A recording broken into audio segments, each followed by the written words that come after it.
बच्चे अपनी तरफ से कुछ नहीं सीखते, जो भी सीखते हैं वह परिवार को देख करके सीखा करते हैं, हमारे व्यवहार को देख करके सीखा करते। हमारे घर में कैसा व्यवहार, एक पति बार बार झुंझलाएगा, बात बात पर उत्तेजित होगा। मैं आपसे पूछता हूं, सोचो बच्चा क्या रिकॉर्डिंग करेगा। एक बात ध्यान रखिए, जब तक औलाद नहीं हुई है तब तक जो करना है कर लो, और जिस दिन किसी औलाद को जन्म दे दो तो माँ बाप बनने का रोल अदा आपको करना चाहिए, शिक्षक बनने का रोल अदा आपको करना चाहिए। माँ की गोद बच्चे की प्रथम पाठशाला हुआ करती है। स्कूली ज्ञान के भरोसे मत रहना। स्कूलों में तो केवल डिग्रियां पकड़ा दी जाएंगी, स्कूलों में डॉक्टर बनाया जाएगा, इंजीनियर बनाया जाएगा, वकील बनाया जाएगा, स्कूलों में आईएएस आईपीएस अफसर बना दिया जाएगा। लेकिन ध्यान रखना, स्कूलों में डिग्रियां मिलेंगी, तुम्हारे बेटे को डॉक्टर इंजीनियर बना देंगे, लेकिन एक बात ध्यान रखना, स्कूल की शिक्षा डॉक्टर और इंजीनियर बनाती है, माँ बाप की शिक्षा एक अच्छा इंसान बनाया करती है। आप अपने बच्चे को अच्छा इंसान बनाइए, एक आदर्श व्यक्ति बनाइए। कैसा जीवन है, एक दादाजी को बच्चा जवाब दे देता है, क्या संस्कार है आपके घर में, विचार करिए, सोचिए आप। एक दादाजी को बच्चा जवाब दे रहा, मैंने दादाजी से कहा कि दादाजी ये जवाब दे रहा है आपको, बोले क्या करूं महाराज, सुनता ही नहीं है, एक बोलो तो हजार सुनाता है। मैंने कहा तुम कैसे दादाजी हो, बोले महाराज पूरे जीवन में मेरे बच्चे ने कभी मुझे जवाब नहीं दिया होगा, जो पोता मुझे जवाब देता है। मैंने कहा एक काम करो, जब ये तुम्हें अनर्गल बोले, जब तुम्हें जवाब दे, एक चांटा गाल में जोर से बच्चे को मार देना चाहिए। बोले महाराज कई बार मन होता है लेकिन मारने की हिम्मत नहीं होती। मैंने कहा क्यों, बोले मुझे डर लगता है कि बच्चा पलट के मुझे चांटा ना मार दे। आप सोचिए, विचार करिए, क्या संस्कार दिए हैं आपने। अरे तुम्हें दादाजी होने का हक किसने दे दिया कि एक पोते से आपको डर लगता है। नहीं मेरे भाई, ऐसे बच्चे एक आदर्श व्यक्ति तो नहीं बन सकते हैं।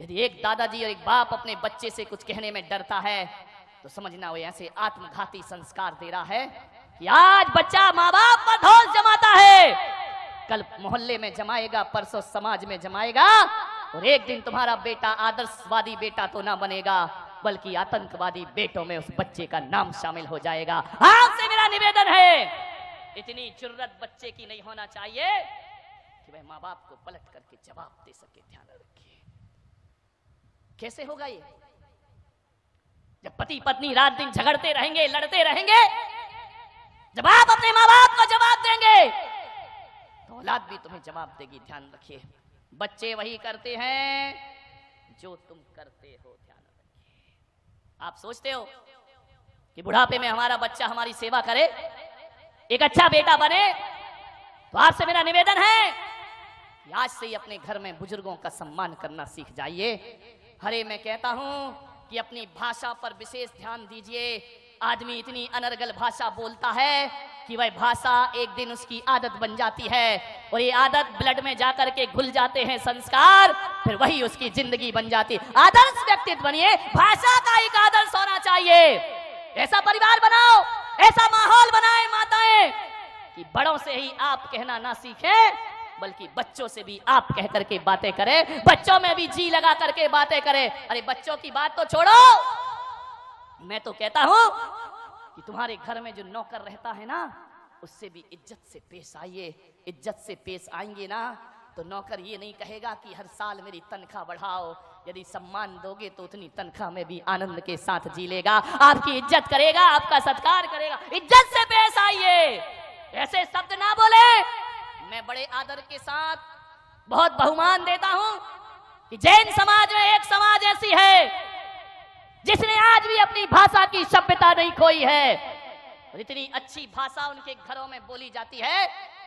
मैं कोई पक्षपात नहीं कर रहा हूं, मैं पूरे देश में घूमा करता हूं, लेकिन कह सकता हूं कि जैन समाज में खंडेलवाल जैन समाज वो समाज है जहां बोली में आदर्श हुआ करता है, बोली में सभ्यता हुआ करती है। अरे बड़े तो बड़े, वहां तो सांप लगा करके बात की जाती है, वहां तो अच्छे शब्द बोले जाते हैं, वहां काका जी नहीं कहा जाता है, काका साहेब कह करके बुलाया जाता है। और तो और वहां ऐसा कल्चर है, उनकी ऐसी संस्कृति है, ऐसी पढ़ी लिखी समाज है कि ड्राइवर को भी ड्राइवर कह के नहीं बुलाते हैं, उसे भी ड्राइवर जी कह करके आवाज दिया करते हैं। ये सभ्यताएं सीखिए। आप कैसा बोलते हैं अपने घर में? इज्जत से बोलेंगे तो बच्चा भी इज्जत से बोलेगा, ध्यान रखिए। मान्यवर, किसी आदमी को क्या चाहिए? दो मीठे शब्द चाहिए। और क्या चाहिए? तुम्हारे घर कोई आ जाए, मैं कहता हूं चाय फीकी हो तो चल जाएगी, लेकिन आदमी की वाणी बड़ी मीठी होना चाहिए। मीठी वाणी होगी।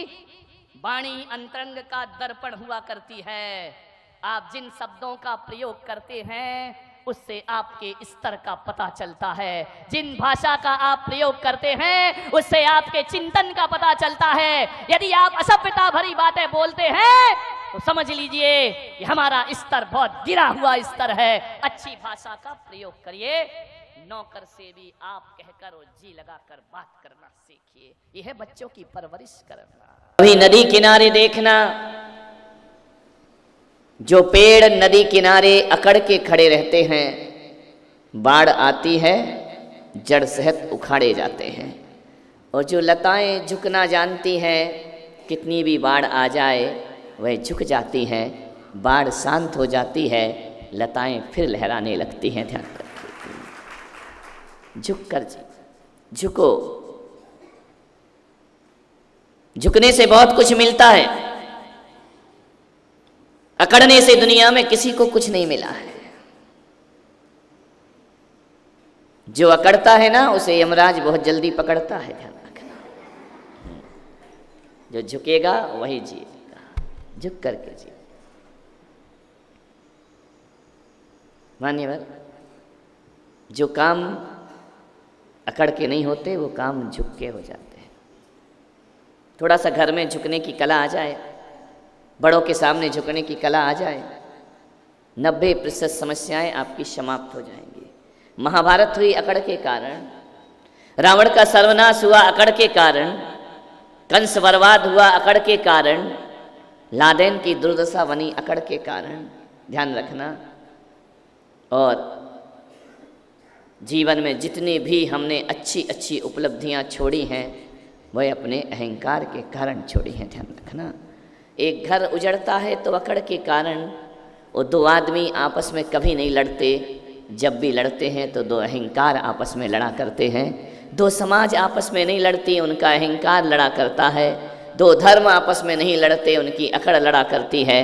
और हिंदू मुस्लिम कभी आपस में नहीं झगड़ते, उनके अहंकार आपस में झगड़ा करते हैं। 13 और 20 पंथ आपस में कभी नहीं लड़ते, उनकी अकड़ लड़ा करती है। ध्यान रखना। इसलिए मैं कह रहा हूँ, झुक कर जियो, झुक कर जियो। हम तो वो हैं जिस पंथ में जाते हैं उसी पंथ में सम्मान पा जाते हैं। ध्यान रखिए। कोई 13 पंथी मंदिर में बुलाता है तो हम वहाँ भी सम्मान से जाते हैं। 20 पंथी बुलाता है वहाँ भी सम्मान से जाते हैं। श्वेतांबर बुलाए तो वहाँ भी सम्मान से जाते हैं।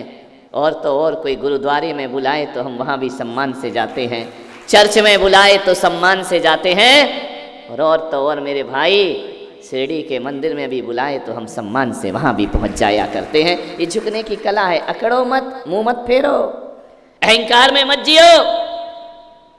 विनय के विमान में बैठकर मोक्ष की यात्रा होती है, अहंकार की कार में बैठकर मोक्ष की यात्रा कभी नहीं हुआ करती है। विनय के विमान में बैठ क्या फर्क पड़ता है? किसी से झुक के मिल लिए तो बिगड़ता क्या है? अपना क्या जाता है?